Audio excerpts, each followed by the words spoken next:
Hello friends, I welcome you all in my YouTube channel. आज इस video में हम MPCE 023 का ब्लॉक 2 का यूनिट 1 का थर्ड पार्ट स्टार्ट करेंगे। इसमें हम कैसे हम लोगों ने जो है अब तक जो किया था बिहेवियर मॉडिफिकेशन की बात की थी। आज हम बात करेंगे कॉग्निटिव अप्रोच की, कैसे बिहेवियर को मॉडिफाई कर सकते हैं थ्रू काउंसलिंग कॉग्निटिव अप्रोच से।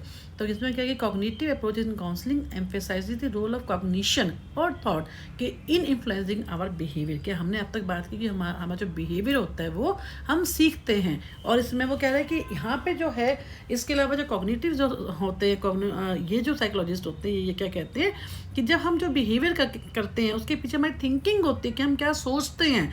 जैसे हमारी थिंकिंग होगी वैसा ही हम बिहेव करते हैं, वैसे ही हमारे को प्रॉब्लम्स होती हैं। अगर हम अच्छा सोचते हैं, पॉजिटिव सोचते हैं, तो हमारा जो बिहेवियर होगा वो एडेप्टिव होगा, डिजायर्ड होगा। अगर हमारी क्रूक थिंकिंग होगी, हम गलत सोचते हैं, जैसे हमारे ऑटोमेटिक थॉट्स होते हैं जो अपने आप ही हमारे दिमाग में आते रहते हैं, कई बार वो नेगेटिव थिंकिंग में कन्वर्ट हो जाते हैं, तो उस कारण से हमारा जो बिहेवियर होगा that will be undesirable and that will be mail adaptive.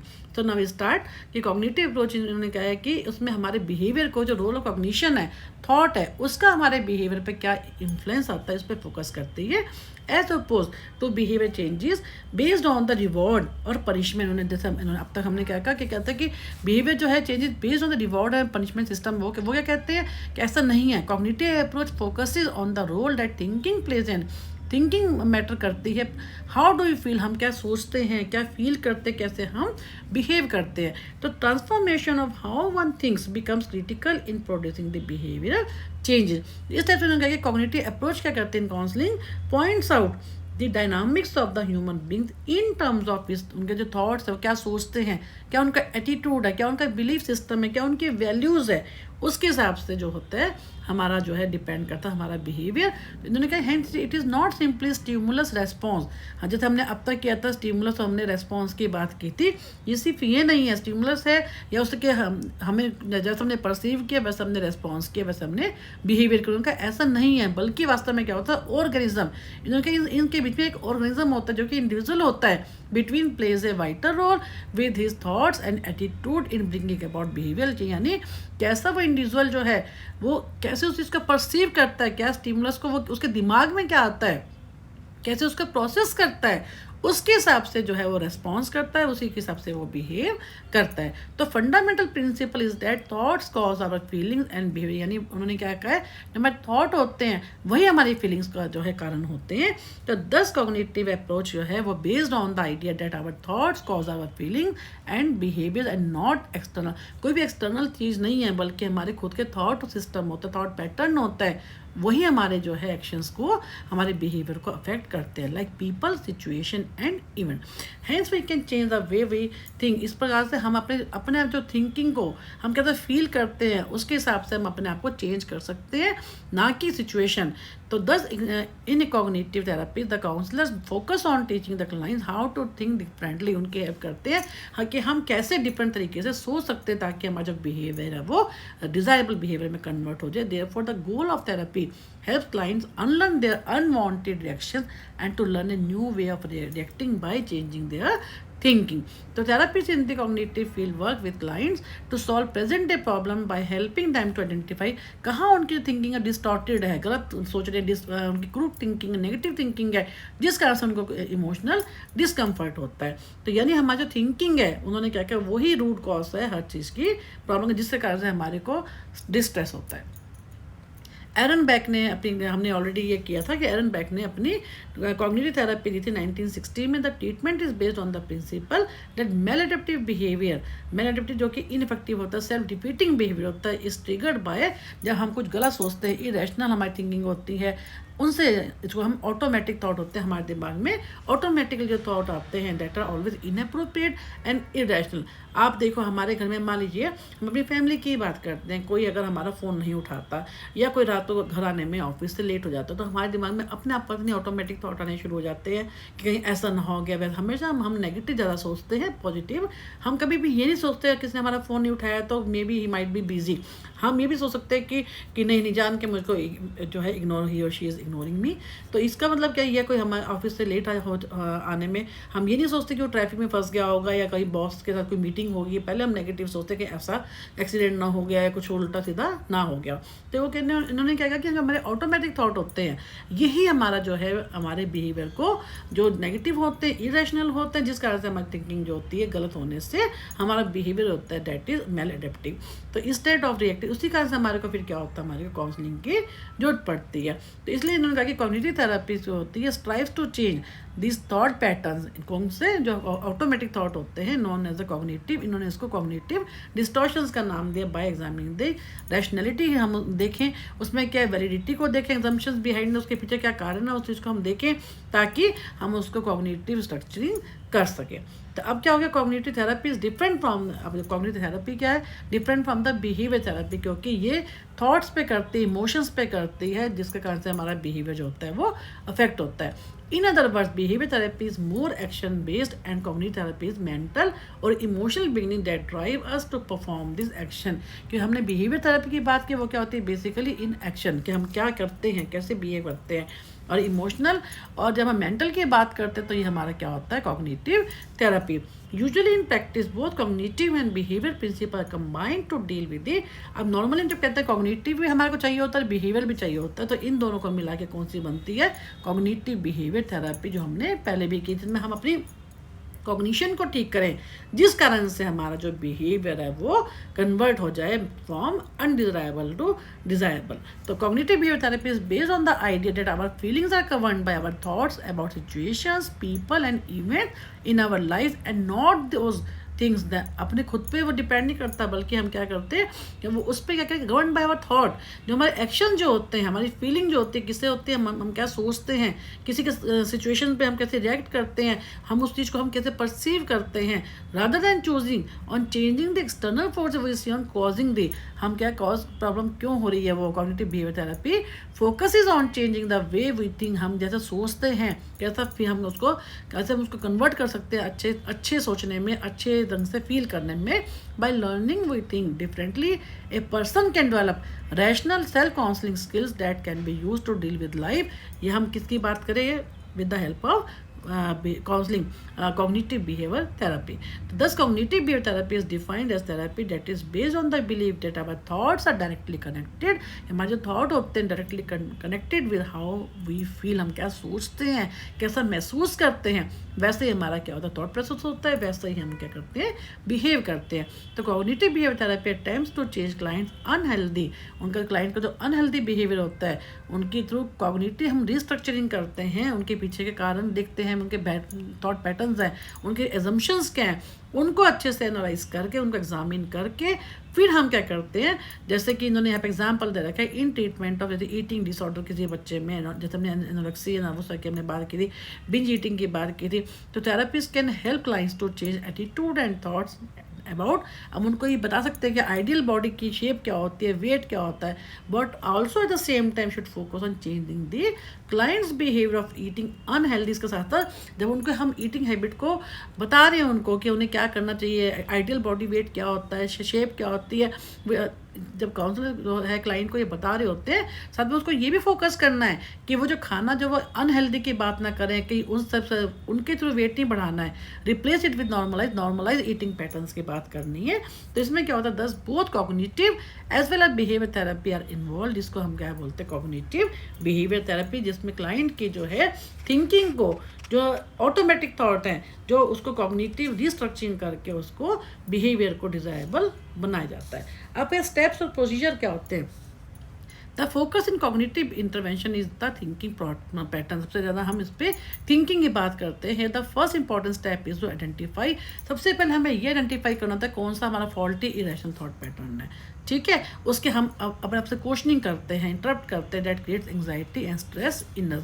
We can हम पिन पॉइंट कर सकते हैं अपने इरेशनल एजम्पशंस को अपनी सिचुएशन के हिसाब से, थ्रू विच वही सिचुएशन। उसके बाद if a person is upset because A friend is not returning A phone call, अगर कोई ऐसा पर्सन है जो अपसेट है क्योंकि उसके फ्रेंड उसकी कॉल नहीं उठा रहे हैं, तो he may assume that friend is angry. तो क्या हो सकता है, वो उसकी नेगेटिव थिंकिंग क्या जो कहेगी उसका फ्रेंड उससे एंग्री है, where is it may that my, जबकि वास्तव में हम इसको अगर उसके हिसाब से देखें, कॉग्निटिव बिहेवियर के हिसाब से देखें, तो क्या होता है, it may be that his friend might have been busy in some important work. Similarly when the officer call, इसी इन्होंने एक और एग्जांपल भी दी है, कोई ऑफिसर है, कोई बॉस है, वो अपने जूनियर को कॉल कर रहा है और जूनियर जो है उसका फ़ोन नहीं उठा रहा, ठीक है। The officer thinks that the junior knowing avoids to do work, however it may be, ऐसे भी तो हो सकता है दैट द जूनियर जो है, वो पर्सन जो है उसका कहीं और बिजी हो, है ना, किसी और some problem in the phone, उसके फ़ोन में कोई प्रॉब्लम हो गई या कहीं और बिजी हो, तो वन से पर्सन अंडर, हर कोई अगर किसी को ये चीज़ समझ में आ जाती है कि उसका इरेशनल थॉट पैटर्न क्या है, they can use this information to modify their behaviour as they deal with the situation and events of their life that might be causing the problem. यानी हम उस चीज़ को हमेशा नेगेटिव क्यों सोचें, हम उसके पीछे का एजम्पशंस क्या हैं, क्या रूट कॉज है, क्या ऐसा भी तो हो सकता है कि जो उन्होंने उसकी कॉइन की दूसरी साइड भी तो बता रहे हैं, अगर हम उस ढंग से सोचेंगे तो मे बी हम जो है हमारे को थेरेपिस्ट की जरूरत नहीं पड़ेगी, हम अपने बिहेवियर को खुद ही मॉडिफाई कर लेंगे। तो in many instances we jump to immediate conclusion and our behaviour becomes governed by this, कि हम कई बार क्या होता है एकदम से अपने आप ही हम सीधा डायरेक्ट हम कंक्लूजन पे पहुंच जाते हैं, जबकि ऐसा नहीं होना चाहिए। हाउएवर दिस में लीड टू प्रॉब्लम, इस कारण से क्या होता है, प्रॉब्लम बिहेवियर होता है। Immediate emotional reactions to situations are created in an idea of the brain known as limbic। अब उन्होंने कहा तो हम इमीडिएट कई बार रेस्पॉन्स करते हैं, इमीडिएट इमोशनल रिएक्शन होते हैं, वो किस कारण होते हैं, लिम्बिक सिस्टम के कारण होते हैं। कई बार आपने देखा होगा लोग कुछ होता है कि बहुत जल्दी उसके ऊपर रिएक्ट बिना सोचते समझे उसके ऊपर रिएक्ट करते हैं, ये क्या होता है, लिम्बिक सिस्टम के कारण। वास्तव में जो हम सोच के बोलना, वो कब होता है, हमारा प्री फ्रंटल कॉर्टेक्स होता है, जो कि हमारे को प्रोसेस करने में हेल्प करता है। अब उसमें क्या होता है, जब एकदम से कोई लोग बोल देते हैं तो वो क्या होता है, लिम्बिक सिस्टम में कारण होता है, this is helpful when speeding car is coming at us and we need to freak out and run, ठीक है। लेकिन वास्तव में क्या होता है, in this situation speed is not a virtue, the part of the brain used to process, उसको हम क्या करते हैं, prefrontal cortex. Unfortunately this area of brain takes, ये जो एरिया होता है प्री फ्रंटल कॉर्टेक्स होता है, इसको थोड़ा टाइम लगता है रिएक्ट करने में, जिसमें giving the people the opportunity to act impulsively in the situation using irrational, ताकि उसमें क्योंकि वो टाइम लगाता है उसको एक्टिव होने में, तो इसलिए ताकि वो समझ सके सामने वाला कि वो इरेशनल एजम्पशंस के बारे में उसको बता सके। तो क्योंकि हम उतना हम वेट नहीं करते और थ्रू आवर लिम्बिक सिस्टम हम इमीडिएटली हम क्या करते हैं, रिएक्ट कर देते, जो कि गलत हो जाए, कई बार हमारे को नहीं करना चाहिए। तो इन्होंने ये बताया कि कैसे प्री फ्रंटल कॉर्टेक्स होता है, that is helpful in controlling our behaviour, in controlling our thought system. तो इस टाइप से जो ये इरेशनल थॉट जो होते हैं वो हमारे इसके थ्रू होते हैं, through with the help of prefrontal cortex, और हम इमीडिएटली रिएक्ट करते हैं, that is due to limbic system. अब क्या इन्होंने क्या, कोरे ने क्या कहा है, कोरी ने की 3 स्टेजेस कही है इन्होंने कॉग्निटिव बिहेवियर थेरेपी की। फर्स्ट है सेल्फ ऑब्जर्वेशन, सबसे पहले अपने को ऑब्जर्व करो, सेल्फ टॉक करो, observing your own behaviour, you want to be specially aware of, हमें खुद को मालूम चाहिए हमारे नेगेटिव सेल्फ स्टेटमेंट क्या है, जिसके कारण से हमारे को एंजाइटी हो रही है और हम पैनिक हो रहे हैं। बिगिन न्यू सेल्फ टॉक, अब अपने आप से बात करनी शुरू करो, अपने को देखो, as you catch yourself, हम अपने आप को पकड़े हम कहाँ पे गलत है। You may create a new and positive internal dialogue, I can't become, it may be difficult but I can, यानी हम अपने आप से खुद बातें करें, आई कांट हमें कहीं भी यूज़ नहीं करना है, बल्कि हम ठीक है, it may be difficult but I can, इस टाइप का हमारे को सेल्फ टॉक करनी है।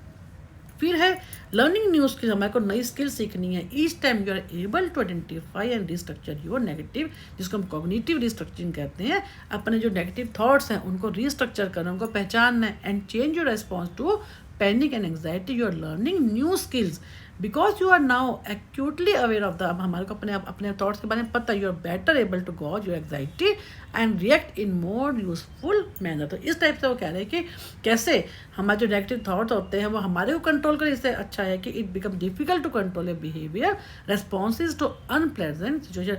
हम इससे पहले कि हमारे को नेगेटिव थॉट हमारे को कंट्रोल करें, हमें ही उनको कंट्रोल करना चाहिए। तो ये इन्होंने कहा कि बट CBM कॉग्निटिव बिहेवियर जो है वो क्या है, can give you back some lost control as your thoughts change from negative to positive, हम जब उसके अपने थॉट को नेगेटिव से पॉजिटिव में कन्वर्ट कर देते हैं, you start to behave differently in many situation. हमारा जो रिएक्ट करना, हम डिफरेंट सिचुएशन में डिफरेंट तरीके से हम करना स्टार्ट कर देते हैं। अब उस चीज़ को समझ जाते हैं कि हम कहाँ पे गलत है, कहाँ पे हम सही हैं। अब जो टेक्निक्स की बात की कॉग्निटिव थेरेपी की, कि कौन कौन सी होती है, जैसे एरन बैक की हमने ऊपर बात की है, एक एल्बर्ट एलिस का भी ABCDE मॉडल था, already we have done.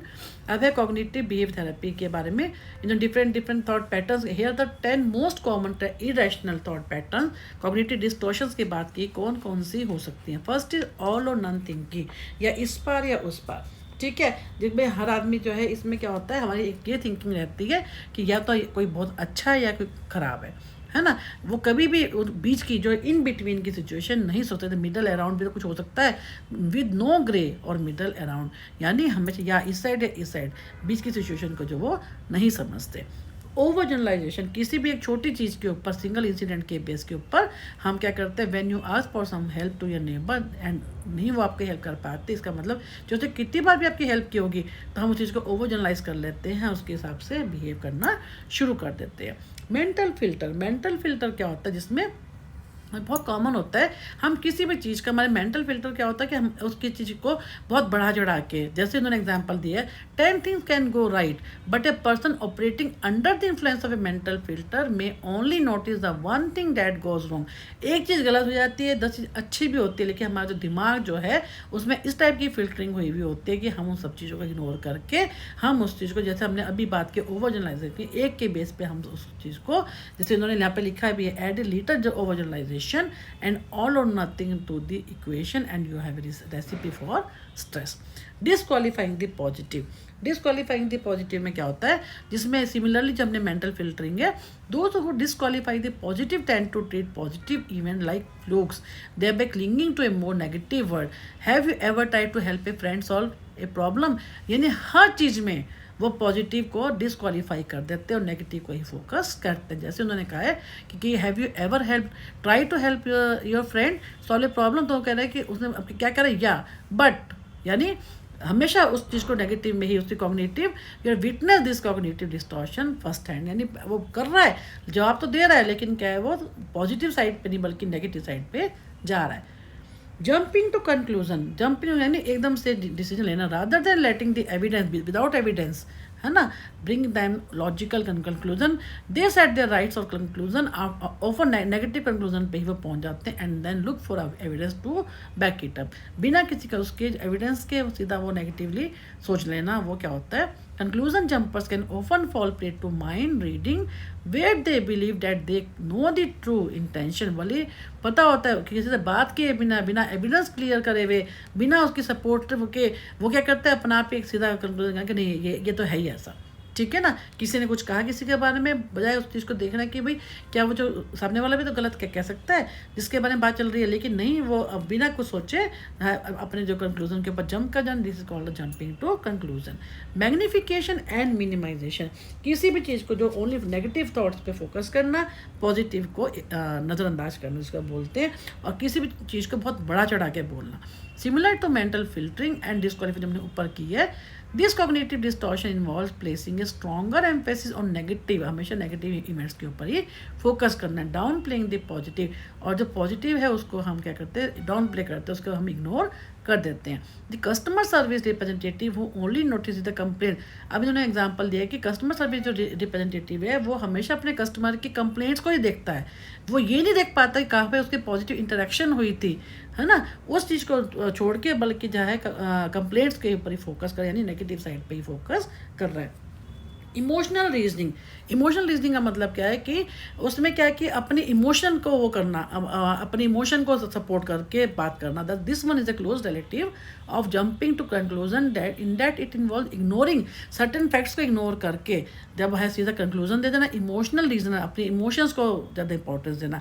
I am feeling completely overload, आपने देखो कई लाइफ में कई लोग हमेशा नेगेटिव ही रोते ही रहते हैं, जैसे कि नहीं मैं, जब आपको मिलेंगे, चाहे वो आपसे कई महीनों के बाद, कई सालों के बाद ही मिलेंगे, तभी वो खुश खुश होकर नहीं मिलते, वो रोते ही रहते हैं। तो यानी ऐसे लोग जो कि मेरे को तो ये हो गया, मेरी फैमिली में ये ट्रेजेडी होगी, मेरे साथ ये हो गया था, मैं गिर गई थी, तो उसमें क्या होता है, इस टाइप की जो चीज़ें होती हैं, I am feeling completely overwhelmed thereby, therefore my problems must be completely beyond my ability to solve them. तो इस टाइप के जो लोग होते हैं ये इमोशनली लोगों को जो रीज़न देते हैं, इस टाइप की जो कॉग्निटिव डिस्टॉर्शन होती है due to their emotional imbalance. Should must, हमेशा शुड, जो लोग शुड कहते हैं, मस्ट कहते हैं, ये भी एक होता है कि I must get grade A, ये भी प्रॉब्लम है। I must have this top brand, इसकी जगह हमने क्या है, हमें ये इस ढंग से बात नहीं करनी। Those who relies on the should statement tend to have rigid rule, बहुत रिजिड वाली बात वो करते हैं, वो एटलीस्ट उनके माइंड में ये सब चीज़ें चलती हैं। दे डोंट सी, फ्लेक्सिबल होते ही नहीं हैं, क्योंकि वो मस्ट का मतलब कि ये चीज़ होनी है, यानी हमें कहीं पे भी फ्लेक्सिबिलिटी नहीं नज़र आती। तो they put themselves under considerable stress trying to live up to this self imposed expectation, कि वो खुद ही कहते हैं कि नहीं हमें तो करना शुड एंड मस्ट। इसके बजाय हमारे को फ्लेक्सिबल होना चाहिए, हमें बात करनी चाहिए कि जहाँ पे शुड और मस्ट जो है हम कम से कम यूज़ करें। लेबलिंग एंड मिस लेबलिंग, कई लोग क्या कहते हैं कि बहुत ज़्यादा हम किसी भी चीज़ को जो है एक चीज़ के हम, जैसे उन्होंने कहा he is the winner, she is lazy, उसमें क्योंकि हम जब एक चीज़ की बात करते हैं उसमें और भी बहुत सब चीज़ें मिली हुई होती हैं, ठीक है ना। तो एक कोई ऑनेस्ट है तो उसके ऑनेस्ट से रिलेटेड उसके और भी क्वालिटीज़ होती है। तो किसी भी चीज़ को जब हम लेबल दे देते हैं तो उसमें क्या होता है, कई बार वो हम गलत भी दे देते हैं, डेट आर ऑफन इनएक्यूरेट और नेगेटिव ऑन देम। तो कई बार हम गलत भी दे देते हैं जो कि हमें नहीं। लेबलिंग में क्या होता है, वो हम उस चीज़ से बन जाते हैं जिसको हमें इग्नोर करना चाहिए, अवॉइड करना चाहिए। पर्सनलाइजेशन, किसमें क्या होता है, कई बार हम किसी का बहुत ज़्यादा पर्सनल हो जाते हैं, जैसे when you can attribute everything to yourself that you are the cause of it, those who personalize their stresses and tend to blame जैसे हम कहते हैं, सपोज कीजिए कि मैं कहती हूँ कि हम कहते हैं वो सामने वाला बहुत एक्सट्रोवर्ट है, या मैं कहती हूँ मैं बहुत इंट्रोवर्ट हूँ, तो हमें कि अपने आप को कुछ भी, हमें किसी के पर्सनैलिटी को वो नहीं करना है। ऐसा करने से क्या होता है, हम उसके अंदर वही सब चीज़ें देखना शुरू कर देते हैं। हम कहते हैं सामने वाला एक्सट्रोवर्ट है, तो एक्सट्रोवर्ट में हमें जो एक्सट्रोवर्ट की जो क्वालिटीज़ होंगी कि वो बहुत चेयरफुल होगा, लोगों से बात करेगा, पार्टीज़ में जाएगा, है ना। तो वो कई बार हमारे को जब वो नहीं होता पूरा, तो हमारे को क्या होती है, प्रॉब्लम होती है। तो इसमें क्या होता है, हमारे को स्ट्रेस होता है। तो इसमें क्या होता है कि इस टाइप से क्या होता है, those prone to personalisation tend to blame themselves and for the actions of others और blame others for their own. कहीं पे भी आपको पर्सनलाइज नहीं होना होता है। तो इस टाइप से ये जो टेक्निक, ये हमारा इन्होंने बेसिकली क्या है, इनके थ्रू इन्होंने ये बताया है कि टोटल इन सब पॉइंट्स के थ्रू कि कैसे हमारी जो थिंकिंग होती है, कॉग्निटिव डिस्टॉर्शन हमारी किस टाइप की होती हैं, हमारे थॉट पैटर्न जो है वो किस टाइप के होते हैं। अब क्या टेक्निक्स कौन सी यूज़ करते हैं, फर्स्ट क्या, रियलिटी टेस्टिंग। रियलिटी टेस्टिंग सबसे पहले हमें क्या करना है कि client is asked to put, जो आप कह रहे हो उसको रियल सिचुएशन में क्या वो सही भी है कि नहीं, उसको एक्सपेरिमेंट करके बताओ, उसको एम्पेरिकली प्रूव करके बताओ। वैलिडिटी टेस्टिंग, ये भी जो आपका थॉट जो है, बिलीफ सिस्टम जो है, उसके लिए कोई एविडेंस लेके आओ जो आप कह रहे हो उसको सपोर्ट करे। फिर गाइडेड डिस्कवरी का, गाइडेड का थेरेपी आज the patient a series of question design to guide the patient toward the discovery, अपने उसके लिए कॉग्निटिव डिस्टॉर्शन के लिए आप डिस्कवर करो, आप जो बताओ कि आप कहाँ पे गलत हो, कहाँ पे आप जो ये कह रहे हो उनके बारे में उससे क्वेश्चन पूछता है ताकि उसको डिस्कवर कर सके। Writing in A journal, patients keep a detail, उसको कहा जाता है कि जो भी आपके सोचते हो, करते हो, हर सिचुएशन को, आप एवरीडे लाइफ को, आपके थॉट के इमोशंस के हैं जो आपको तंग करते हैं, उन सबको आप जो है जो आपको उनको आप लिखो कहीं ना कहीं, ताकि therapist and patient then review, जब वो लिखता है पेशेंट, तो क्लाइंट जो लिखता है, therapist and patient then review the journal together to discuss कहाँ पे उसका मेल एडेप्टिव थॉट पैटर्न है जिस कारण से उसको प्रॉब्लम हो रही है, उसके बिहेवियर को जो इम्पैक्ट कर रहा है। होमवर्क, इसमें क्या होता है, एनकरेज किया जाता है क्लाइंट को अपने आप खुद को सेल्फ डिस्कवर करे, वो रीइंफोर्स, उसके अच्छे थॉट्स से उसको रीइंफोर्समेंट दी जाती है, उसको घर में काम होमवर्क असाइनमेंट दी जाती है, ताकि जब वो होमवर्क करके लाता है तो उसके बेस के ऊपर जो है क्लाइंट को जो भी वो लिखता है उसके बेस के ऊपर काउंसलर को हेल्प मिलती है उसका बिहेवियर, इरेशनल बिहेवियर को जो है एक्नॉलेज करने में, आइडेंटिफाई करने में कि कहाँ पर उसको प्रॉब्लम है।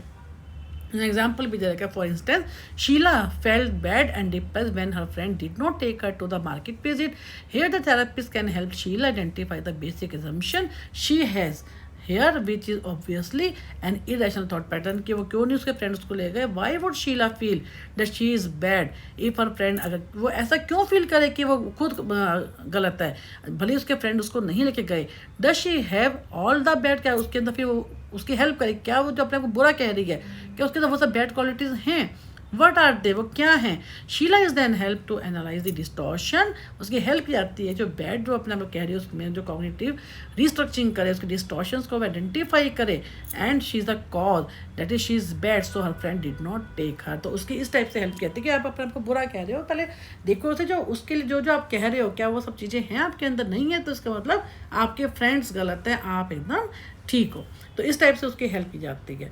अब हम बात करेंगे REBT की, रैशनल इमोटिव बिहेवियर। ये भी हमने ऑलरेडी कर रखी है कि एल्बर्ट एलिस का जो ABCDE मॉडल जो हमने किया था, इसमें क्या आता है कि एल्बर्ट एलिस ने कहा 11 इरेशनल बिलीफ की उन्होंने बात की है। It is essential to be, हर कोई चाहता है it is essential to be loved. ये हमारे इरेशनल बिलीफ होते हैं by every significant person in our life.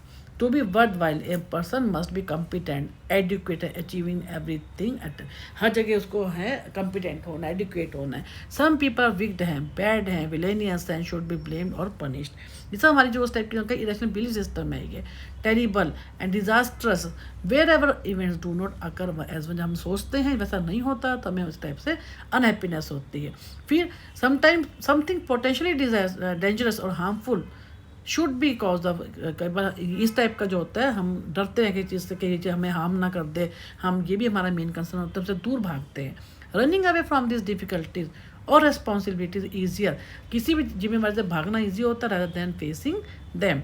A person must depend on others and must have someone stronger on whom to rely, है ना, दूसरे के ऊपर डिपेंड करना।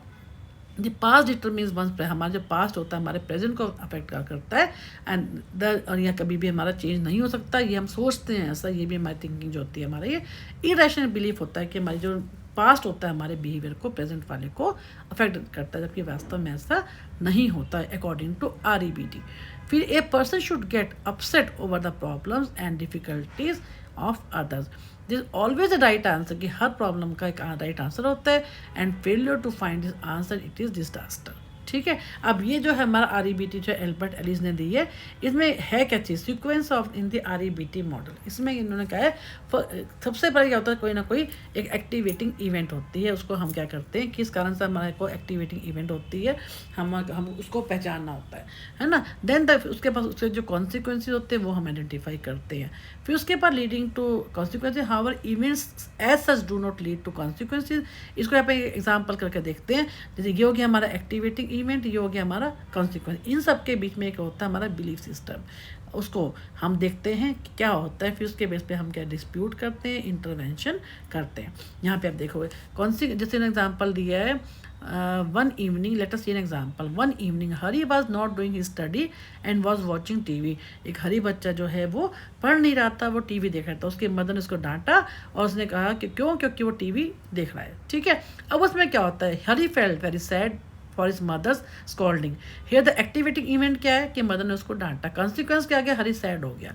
अब उसमें क्या होता है, हरी का बिलीफ सिस्टम क्या है, that my mother always called me और नो बॉडी लव्स मी। ये उसने क्या बिलीफ सिस्टम कर लिया कि मदर जो है वो मेरे को डांटती रहती है, मुझे कोई भी प्यार नहीं करता। ये जो हमारा क्या है इरेशनल बिलीफ सिस्टम है, that needs to be distributed with the help of the therapist और काउंसलर। ये हमारा बिलीफ क्या हो गया कि वो तो मुझे ऐसे ही डांटते रहते हैं, माँ ने डांटा, ये हो गया एक्टिवेटिंग इवेंट। कॉन्सिक्वेंस क्या हो गया कि वो सैड हो गया। अब उसमें बिलीफ सिस्टम ने क्या बना दी, मेरी माँ तो मुझे ऐसी डांटती रहती है, हर बात में मुझे कोई भी प्यार करता ही नहीं है। अब उसने कहाँ पे डिस्प्यूट कहाँ पे आएगा, कहाँ पे वो with the help of counsellor इस पे डिस्प्यूट करेगा कि नहीं, माँ जो ऐसे कर रही है मेरे भले के लिए डांट रही है। Cognitive behaviour approach is widely use for dealing with the range of disorder. इसमें क्या करते हैं बिलीफ सिस्टम में कि वो कहे कि नहीं, ऐसा भी तो हो सकता है कि माँ ने मेरे को भले के लिए डांटा हो, मेरे माँ का क्या इंटरेस्ट है इसमें, तो मेरे कारण कर रही है। तो this is called the REBT approach, कि हम कैसे उसको डिस्प्यूट करते हैं। इसमें disputation the most important step in the REBT therapy. तो ये हमारा क्या होता है कॉग्निटिव बिहेवियर अप्रोच में जो है एल्बर्ट एलिस की अप्रोच है कि cognitive behaviour approach is widely use for dealing with the range of disorders. Obsessive compulsive disorders में हम परफेक्शन की बात करते हैं, phobias, panic disorder, post traumatic stress disorder, ये सब चीज़ें होती हैं हम कॉग्निटिव बिहेवियर थेरेपी के थ्रू करते हैं। And cognitive behaviour therapy attempts to change clients का अनहेल्दी बिहेवियर को होता है, हम उसकी कॉग्निटिव रिस्ट्रक्चरिंग करके उसके बिहेवियर को एडेप्टिव बिहेवियर में चेंज करते हैं। तो cognitive behavioural therapy is treatment option for number of mental disorders including depression में भी काम आती है, डिसोसिएटिव आइडेंटिटी डिसऑर्डर में भी काम आती है, ईटिंग डिसऑर्डर में भी काम आती है, डिफरेंट इंसोम्निया हो गया। इन सब के अंदर क्या OCD में का जिसमें हम हर चीज़ में जो है परफेक्शन देखते हैं, उसमें भी कि वास्तव में हर कोई चाहता है परफेक्ट होना, लेकिन कई लोगों को ये डिसऑर्डर होता है कि हर चीज़ को वो जो है बार बार वो काम करते रहते हैं, रिपीटेडली हैंड धोते रहते हैं, रिपीटेडली जो है फेस वॉश करते रहते हैं, सो मेहनत हैं, कहीं जाते हैं, कहीं अपना बर्तन साथ लेके जाते हैं, अपनी बेडशीट साथ लेके जाते हैं। तो ये भी एक तरह का डिसऑर्डर है। तो इसमें क्या होता है कि कॉग्निटिव की उनकी थिंकिंग को चेंज किया जाता है। बेसिकली ये होता है जो इसमें इन्होंने कहा कि कैसे एक्टिवेटिंग इवेंट होता है, उसके जो कॉन्सिक्वेंसेज होते हैं उसके बेस पे हमारा बिलीफ सिस्टम बन जाता है। बिलीफ सिस्टम को हम कैसे इंटरप्ट करते हैं, कैसे डिस्प्यूट करते हैं, this all about the Albert Ellis REBT model. अब पोटेंशियल एंड लिमिटेशंस क्या हैं इसकी। Cognitive behaviour approach aims at correcting problematic underlying assumption, जो कि हमें लॉन्ग टर्म रिजल्ट से उसके हमारे को हेल्प करता है, जो कि हमारा क्या cause of problem is corrected. ठीक है, उस पर हम खुद स्टडी करते हैं, खुद अपने आप को एनालाइज करते हैं। Structured nature of therapy session ensures bringing about fruitful result आता है। It very much reduces the possibility that sessions will become chat session पे हम बात नहीं करते, बल्कि थेराप्यूटिकल ट्रीटमेंट की बात करते हैं, जहाँ पे थेराप्यूटिक हम खुद जाके उसके ऊपर ट्रीटमेंट दिया जाता है थेराप्यूटिकली, ना कि हम चैट पे के थ्रू बात करते हैं। तो कोर्स ऑफ ट्रीटमेंट शॉर्टर होता है रादर देन उसके जो कन्वेंशनल जो टॉक थेरेपी के कंपैरिजन में थोड़ा शॉर्टर होता है। This makes the cognitive behaviour modification as a less expensive means, क्योंकि शॉर्टर है तो इसमें हमारा जो पैसा होता है थोड़ा ये कम खर्च होता है। द सेल्फ हेल्प एलिमेंट, क्योंकि क्लाइंट को एनेबल किया जाता है अपनी खुद की प्रॉब्लम को खुद देखने में, उसको ट्रीट करने में। Cognitive behaviour modification can be performed individually और ग्रुप में, दोनों में हम इसको परफॉर्म कर सकते हैं। And these therapies are best known for treating mild depression, anxiety and anger problem. हर तरीके की प्रॉब्लम के लिए ये यूज़ होती है। And cognitive behaviour therapy may not be appropriate for all patient, हर पेशेंट के लिए ठीक नहीं होती। जैसे कौन कौन से पेशेंट ठीक नहीं होती, पेशेंट विद सिग्निफिकेंट जिनको कॉग्निटिव इम्पेयरमेंट है, कोई ट्रॉमेटिक ब्रेन इंजरी हो गई है, कोई इस टाइप की किसी को इंजरी हुई है, तो उसकी थिंकिंग तो क्या करेगा वो, तो बेचारे की ऑलरेडी ट्रॉमा है, उसको कोई प्रॉब्लम हो गई है ना, तो उसके लिए उसका कोई हमारी इरेशनल थिंकिंग जो है उसके पीछे कोई और कारण है। ठीक है, और individual who are not willing, जो ऐसे लोग जो चेंज होने को तैयार ही नहीं है, जो काउंसलिंग देने को तैयार ही नहीं है, ट्रीटमेंट के लिए तैयार ही नहीं है, तो वो जो होते हैं उनके ऊपर काउंसलिंग नहीं हो सकती। It may not be appropriate small children के लिए भी नहीं कर सकते। क्यों? क्योंकि उनकी जो लैंग्वेज कैपेबिलिटी है, उनकी थिंक करने की कैपेबिलिटी अभी उतनी ज़्यादा जो है डेवलप नहीं हुई भी होती, उतना उनमें इंसाइट नहीं आ सकती। तो इस टाइप के थॉट पैटर्न होता तो डेवलप नहीं हुआ होता। तो इन लोगों के ऊपर हम इस थेरेपी को यूज़ नहीं कर सकते। तो ये यूनिट भी यहीं पे ख़त्म होता है। नेक्स्ट वीडियो में हम ब्लॉक 2 का यूनिट 2 स्टार्ट करेंगे। Thank you for being a part of my channel.